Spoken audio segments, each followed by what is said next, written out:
Grandmaster Koneru Humpy is in her deep meditative pose as her opponent Lei Tingjie comes to the board. She is one of the best female players in the world of chess, and this will be a very interesting battle between Humpy and Lei because, and there you see both of them acknowledging each other. Lei Tingjie has played the World Championship match against Ju Jun, and it was a very intense one. She's also the winner of the candidates in 2022-23, and she's just overall a world class player.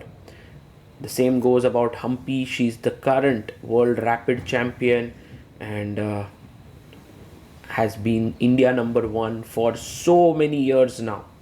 So this promises to be an exciting clash as we get ready for the battle. The players are ready, and this, dear friends, is the ChessBase 26 recap of the day. Get your ChessBase 26 and start your journey of chess improvement. Humpy opens the game with knight to f3, knight comes out to f6, and pawn to b3 played. A very calm move where you want to actually take your opponent into slightly uncharted territories. Bishop comes out to g7, and now pawn goes to c4. Lei Tingjie castles and pawn to g3, trying to get the bishop to g2. And black goes for the King's Indian setup, a very solid way to play this. Humpy grabs space in the center with pawn to d4 and bishop comes to f5. Now this move is aimed against getting your knight to e4 and controlling that square in the center. Pawn comes up to c6, blocking and blunting the diagonal of the bishop. White castles, and black now plays pawn to a5. Knight comes up to c3. The knight is controlling the a4 square, and knight to e4. He brings his knight to h4, attacking the bishop on f5, and knight takes knight, bishop takes c3, and goes back bishop c8, saving the bishop there. White seems to have gotten a nice position out of the opening, and Humpy quickly gets her queen up, connecting both the rooks. Pawn to a4, pushing forward, and white goes pawn to b4, also gaining space. And we have d5 played in the center, takes, pawn takes, and pawn comes up to b5, opening up this diagonal here for the bishop. e6 may be slightly passive. Bishop e6 followed by knight d7 would have been better. With e6, Humpy now has a very nice plan. She can bring her rook to c1, knight f3 back. She first gets her knight back. Knight is controlling the central square. The knight comes to d7. Lei Tingjie wants to get knight b6 to knight c4. And so rook c1. And now knight goes to b6. Maybe there's bishop b4. Humpy goes for the bishop, goes one step ahead. She pins the knight here on b6, but the knight jumps anyway. So if you take on d8, then d2 is hanging. So that's why she takes on c4. And now queen a5 taken. So we go into an endgame now. Queen takes queen. Rook takes. And Humpy plays rook c7.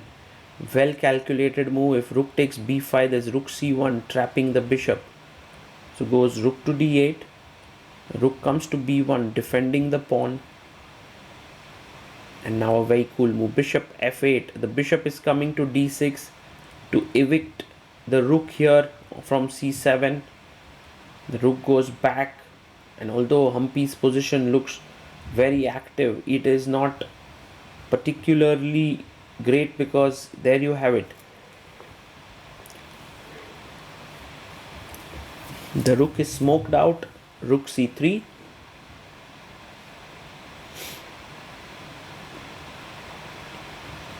And we have bishop to d7, attacking the pawn on b5. Humpy defends it with bishop f1. We have pawn to f6. The idea is to strike in the center with e5. Knight goes back to e1, wants to get knight d3, knight c5. King f7 played. And plays bishop to d3.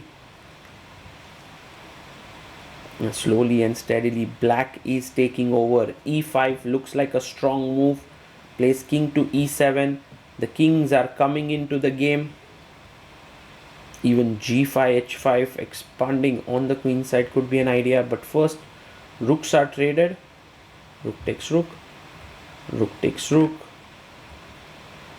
bishop takes, and now bishop to c2, attacking the pawn on a4, pushes pawn to a3. Humpy brings her king in. And maybe black should quickly get the king to b6, but instead goes bishop d7, defends it. And if Lei Tingjie can get king b6 and win this pawn, she's better. She first plays on e5. And Humpy now brings her knight to c2. King goes back to d6, d8, and king to d2. King comes up and b6 check. The king goes back. Lei Tingjie had seen that move. Both players down to their last 1 minute. By the way, you couldn't take the pawn as the bishop was hanging. Now attacks d5, bishop e6, king goes up to c3, king d7. The king is coming up here. Oof, what intensity here. Knight to b4, and now important not to snatch this knight. That would lead to a bad position, but takes it. King takes. And now, you know, what you had to do was maybe play ed, and something like bishop e7 and try to defend this, attacking this pawn. But the moment she took, now ed, e takes d4, this is all over because I'm attacking your pawn. The only way in which you can try is king c6, but now I first defend this, king a5. Very strong move, threatening bishop a4 check. Goes king a5, bishop d7, and now Humpy goes for a check, king d6, and exchanging the bishops is winning. She takes it, king takes, and king comes to b5. Now why is this king and pawn endgame winning? It's because white has a better placed king and more space. So once the black king moves away, the white king comes in, and white is having more moves on the king side. You can see h3, f5, you just take it. Humpy calculating it carefully. But even the waiting moves on the king side, even if they were not in white's favor, this position is better for white because of king before king a3, and then I come back and then push a4, a5. It's just about the placement of the king. King c5, king goes to e6, and now h4, h5 played, and Humpy finds the time to come back to b4. King d6, and there you have it now. King takes a3. It's very nice that all these pawns are locked up. King c6, king comes up, king b4, and now a4 with the idea of a5 and entering in. Yes, she plays it. Amazing play by Humpy, kind of understanding all of these little nuances on the board. And she enters with king to c5, king a5. It's going to be a race. Humpy wins the central pawn. There's the b pawn rushing down the board. King e6. And now you can see if b5, I go d5, and it's actually the white pawn that's going to queen first, and b4 d6 played, and Lei Tingjie resigns here because after b3 d7 b2 d8 queen b1 queen, I just go check, king here, another check, king here, take the queen and make another queen with my f pawn. What a nice win by Humpy in king and pawn endgame, and with this win she moved up to the top and finished third, missing the gold only by a bit. The all-new ChessBase 26 is the ultimate way of managing your chess databases and becoming a better chess player. ChessBase is a software used by all the best players in the world, and it is the top tool for the best players to work on chess in a professional manner. There are innumerable features that the ChessBase software provides, like saving your games, annotating them, referencing huge databases, learning new openings, similar endgames, tactical patterns, and much more. The all-new ChessBase 26 has an absolutely amazing new feature of building excellent opening reports. You can also now sort games based on them being rapid, blitz, or classical in the reference tab itself. Add to this the Mega Database 2026 and you will not only get more than 11 million games that ChessBase can use as data, but also more than 110,000 annotated games by masters. Get your ChessBase 26 and Mega 2026 now. The link is in the description.